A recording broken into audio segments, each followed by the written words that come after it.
Hello, colleagues, and welcome to another episode of DINCast, where today I'm delighted to be joined by founder and CEO of Sticky Marketing, Grant Leboff. And what we're going to concentrate on today is your communication strategy in terms of what comes next, because that's going to be absolutely crucial. We want to sort of think about how you've communicated with your customers, with your staff, and all of the issues that we've been going through this crisis, but with an emphasis on what comes next. So, as I say, I'm delighted that we've got Grant joining us today. Grant, would you just like to introduce yourself to our viewers? Yeah, so Grant Leboff, as you said, CEO of Sticky Marketing, but I work with companies on strategic communication, strategic plans, brand strategy, and I speak around the world, and I'm a writer as well. So. And obviously, as I say, you work globally, so your business has been probably affected more than most in this sort of situation. So just concentrating on your personal situation, how has the crisis impacted on you, and in particular your thinking, and what are you doing to sort of deal with it? Yeah, so you're right. So yeah, my business, 65% of my work's actually outside the UK, or was. So you're absolutely right. It's had a huge impact. So the speaking, some of it's gone online, some of it's obviously been postponed and cancelled. The global consultancy work, a lot of it stopped. My mentoring work, which I do, has continued because a lot of that was online anyway. But in terms of the thinking, it's really just made me stop and forensically look at the business in a way that I haven't before. And actually, I'm really embracing it, because when do any of us get a chance and some breathing space to be really forensic about what our business looks like and what it might look like moving forward? And one of the questions I've asked myself is, if I was starting my business again now, what would I do? What would it look like? And I've been very forensic about going through that. I'm in the process of it. I haven't finished because, we've got the luxury at the moment of not having a deadline of tomorrow, as it were. And that going through that process is really interesting to explore and look. And I think it opens up new opportunities and maybe allows me to dump bits of business or services or offerings that perhaps are not really as relevant anymore. And you kind of, you have that baggage, don't you, as you go through. But this is an opportune time to just look at it, take a step back and look at it a bit. I like the fact that you're concentrating on, what you can do, because this must have been quite challenging in terms of, to lose that much of your business sort of almost overnight. You wouldn't probably be human if it didn't affect you in a way in terms of, oh my gosh, what's going on here, or, lose some confidence around that. Yeah, you're 100% right. So I'm a very positive person as nature-wise, but I felt sorry for myself for a few days. I've got to be honest. I thought, oh gosh, because it did literally happen. It seemed like overnight. The emails just kept coming. Sorry, Grant, we've got to cancel that event. We've got to cancel this. We've got to cancel that. So I felt sorry for myself for a few days. But then I sort of dusted myself off, and I thought, business inaction, if you like, won't help my future. So it's like, what can I do to create what the future is going to look like post this? And actually, I've really embraced it, and I think it's quite exciting.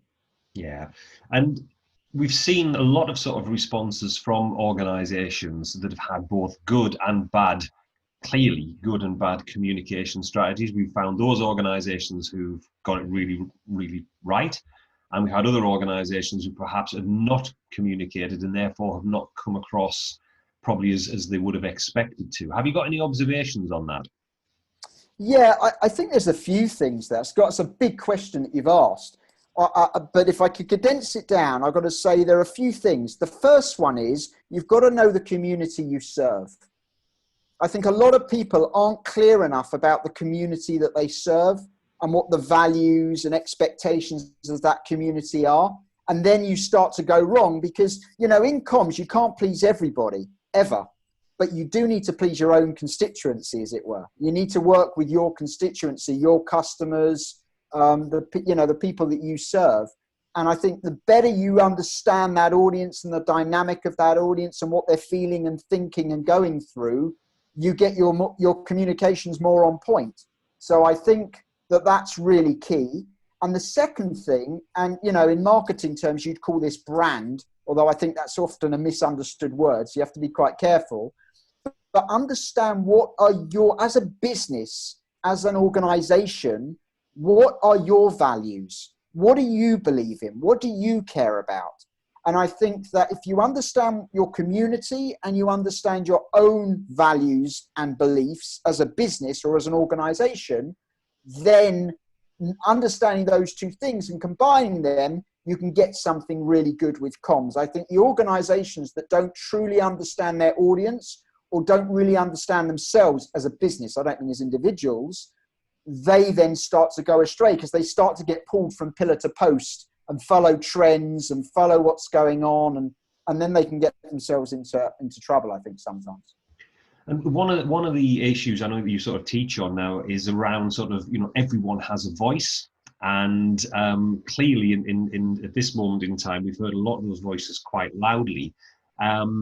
What sort of thoughts have you got for organizations about managing that, or at least starting to tune into and listen to those voices that perhaps they didn't hear before? Well, I think you've just touched on something that is so important, and it's one of the opportunities I think organizations have today in this situation that we're in, which is listening. You have to, marketing starts with understanding the market and understanding the market that you serve.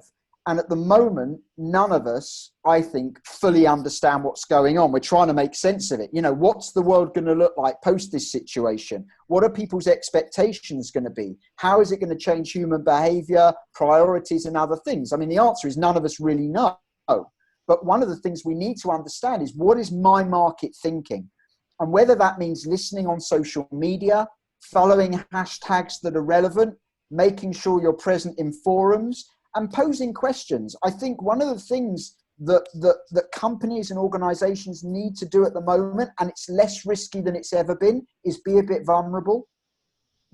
Sometimes brands don't want to do that, especially if you're an organization. Let's say you're in social housing and you've got a constituency of people. You want to sort of pretend, well, we've got all the answers. We're servicing you the way you want.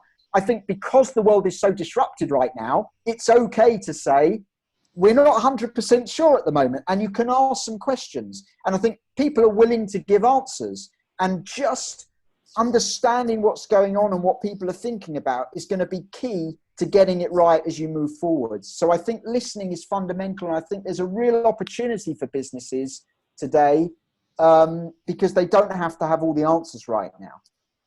And part of that voice is around the various different social media channels that are sort of out there.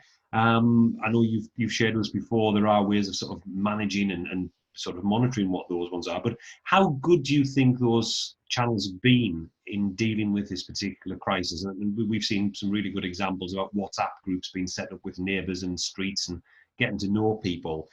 Do you think this is a time for leaders and organisations to revisit the social media channels that they could utilise? Yeah, so I think one of the things that's been so positive is, I think, I would say this, wouldn't I? My background, but I think social media in the main is a force for good, but obviously it has been abused. And we had the whole Cambridge Analytica scandal with Facebook, and we had all the abuse over elections and fake news. And if you like, social media has got a really bad rap over the last few years. And I'm not saying, by the way, that any of those things are undeserved. That they're all based on truth. These things have happened. But I think that one of the things that this crisis has given us the opportunity to do is press the reset button.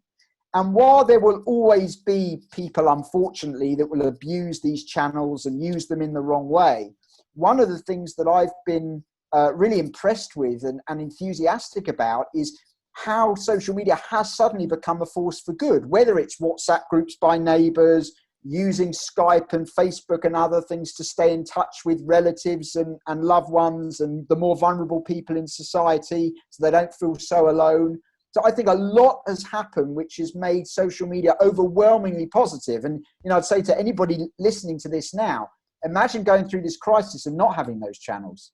Yeah. I mean, it would have been terrible, right? I mean, it's made things bearable in a way that we wouldn't have been otherwise. So I think that organizations do have an opportunity at the moment to seize on those channels and run with that positivity, which is out there in the main. There's always exceptions, but run out there in the main and use that to embrace their own communities and do worthwhile things. Ask interesting questions, start interesting discussions, put interesting topics on the agenda, because I think people are willing to embrace it and run with it, and they've got a little bit more time as well to do so. So as we move out of what I suppose is being called sort of survival mode in terms of, doing the things that you would normally sort of look to do, protecting the vulnerable and things like that, leaders' minds now will already be turning to, right, okay, well, what comes next?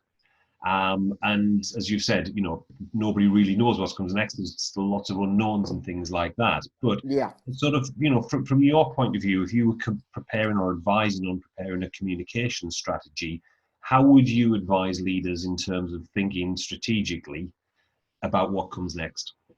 Yeah.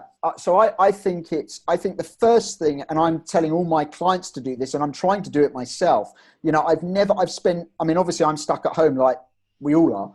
And I'm spending a lot of time just talking to people, just setting up, Zoom calls, Skype calls or whatever, and just talking to people to understand what people are thinking. So I think the first thing that any business leader should be doing themselves, by the way, not just delegating it, because then it's secondhand information, although as an organization you can be doing it, is do we understand the marketplace? What's going on with our customers? What are they thinking? What are they feeling? What are they valuing? What are they discarding? What's going on in their mind? And then that allows you to do the second thing, which is to revisit your product and service offering and say, what's still relevant? What becomes more relevant?